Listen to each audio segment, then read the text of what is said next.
आओ दाई माँ, आज तुम कितने बच्चों की जानकारी लेकर आई हो? मुझे उन बच्चों की बलि देनी है। माया देखो, एक बच्चे का मामला है जिसको हटाना है और उसकी माँ मुझे सोने की मोहरें दे रही है और उसे नहीं पता कि हम पहले कितने बच्चों की बलि दे चुके हैं। हाँ, और इस बार आने वाले 5 वर्षों में एक ऐसी पूर्णिमा आएगी जिसमें चांद, सूर्य और शुक्ल पक्ष तीनों एक साथ मिलेंगे। उस क्षण मैं एक पुरुष और एक बच्चे की बलि दूंगी तो मैं सर्वशक्तिशाली बन जाऊंगी।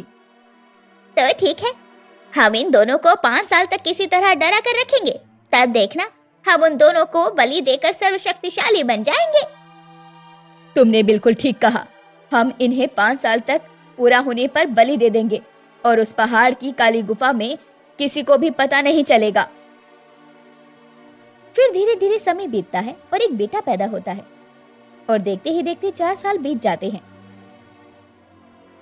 अब वक्त आ गया है, मुझे इस बच्चे को अपने साथ ले जाना होगा और जैसे मैंने माया से वादा किया था। दाई माँ चोरी चुपके बच्चे को चुरा लेती है। क्या इतनी बड़ी साजिश रही मेरी माँ और दाई माँ और जादूगरनी ने मिलकर? नहीं, मैं उन सबको छोड़ूंगी नहीं। उन्होंने बहुत बड़ी साजिश रची है। तुम एक साधारण औरत हो, तुम जादूगरनी का सामना नहीं कर पाओगी। अगर तुम सामना करना चाहती हो तो मेरे कहे अनुसार चलना होगा, नहीं तो वो तुम्हें भी मार देगी। मुझे यकीन नहीं होता कि मेरी माँ मेरे साथ इतना बड़ा षड्यंत्र कर सकती है। ठीक है, बताओ मुझे क्या करना होगा, मैं वैसा ही करूंगी। तुम्हें इसी तालाब में एक नीला फूल मिलेगा, ये फूल लेकर तुम काली गुफा जाओगी। तुम्हारे बेटे को उसने एक जादुई पिंजरे में कैद करके रखा है। जब तुम्हारा पति उस पिंजरे को छुएगा तब तेज रोशनी फैल जाएगी और तुम्हारा पति और बेटे दोनों की बलि जड़ जाएगी। नहीं, मैं ऐसा कभी नहीं होने दूंगी। तभी तेज रोशनी फैलती है और तालाब में से एक नीला फूल निकलता है। ये क्या? ये नीले रंग का फूल? और ये तालाब से बाहर कैसे आया? ये क्या है? कहीं मैं कोई सपना तो नहीं देख रही? नहीं, यही वो चाबी है जिसकी मदद से तुम गुफा में जाकर अपने पति और बेटे को बचा सकती हो। पर ये कैसे हो सकता है? भला एक फूल की मदद से मैं अपने पति और बेटे को कैसे बचा सकती हूँ? ये कोई साधारण फूल नहीं है, इसके अंदर एक जादुई शक्ति है और ये नीला फूल तुम्हें मिल सकता है, लेकिन इसके लिए तुम्हें अपनी सबसे प्रिय वस्तु त्यागनी होगी। मेरे लिए सबसे प्रिय वस्तु तो मेरा बेटा और मेरे पति हैं। उनके सिवा मेरे पास कोई भी प्रिय वस्तु नहीं है। तुम्हें अपने खून की बूंद से ये फूल को लाल करना होगा, तभी इसके अंदर की वो जादुई शक्ति जागेगी जिससे तुम उस जादूगरनी को खत्म कर सकती हो और तुम्हारे बेटे और पति उसकी शक्ति से बाहर आ जाएंगे। ठीक है, अगर मेरे खून की कुछ बूंदों से ये फूल मिल सकता है तो मैं ये करने को तैयार हूँ।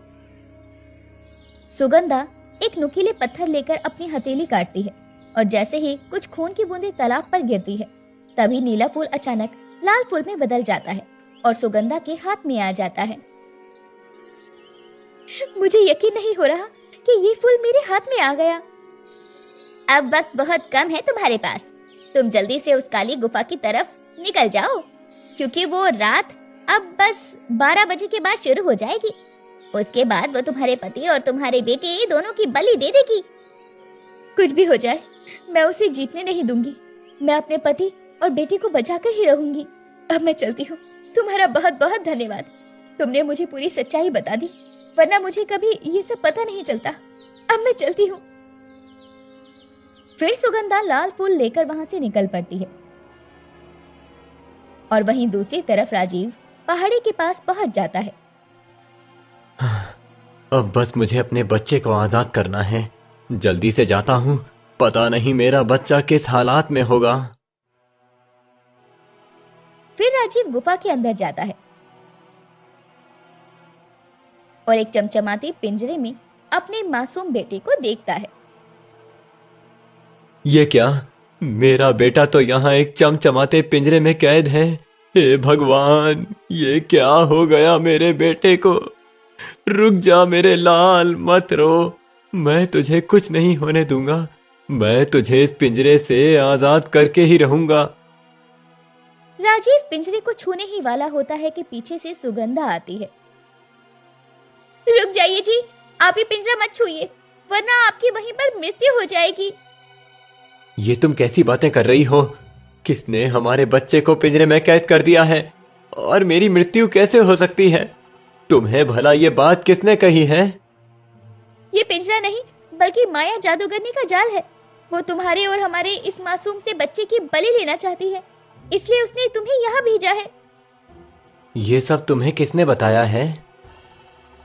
एक सुनहरी मछली ने मुझे ये सब बताया है। वो कभी झूठ नहीं बोलती और इसके पीछे मेरी माँ का हाथ है। वो तुम्हें और मेरे बेटे को जान से मारना चाहती है। सुगंधा वो लाल फूल पिंजरे के पास रखती है। तभी तेज रोशनी फैलती है और पिंजरे का जाल गायब हो जाता है और राहुल पिंजरे से बाहर आ जाता है। ये तो सच में चमत्कार हो गया है। तभी माया प्रकट होती है। तुमने ऐसा क्यों किया? मैं तुमको नहीं छोड़ूंगी। तुमने मेरे वर्षों का तप समाप्त कर दिया। मैं कई वर्षों से इस दिन का इंतजार कर रही थी और तुमने मेरा जादू तोड़ दिया। मैं तुम्हारे बेटे और तुम्हारे पति की बलि लेकर रहूंगी। तुम मेरा कुछ नहीं बिगाड़ सकती हो। सुगंधा वो फूल उठाती है और माया की ओर रख देती है। तभी तेज रोशनी निकलती है। ये क्या हो रहा है? मेरा शरीर इतना क्यों जल रहा है?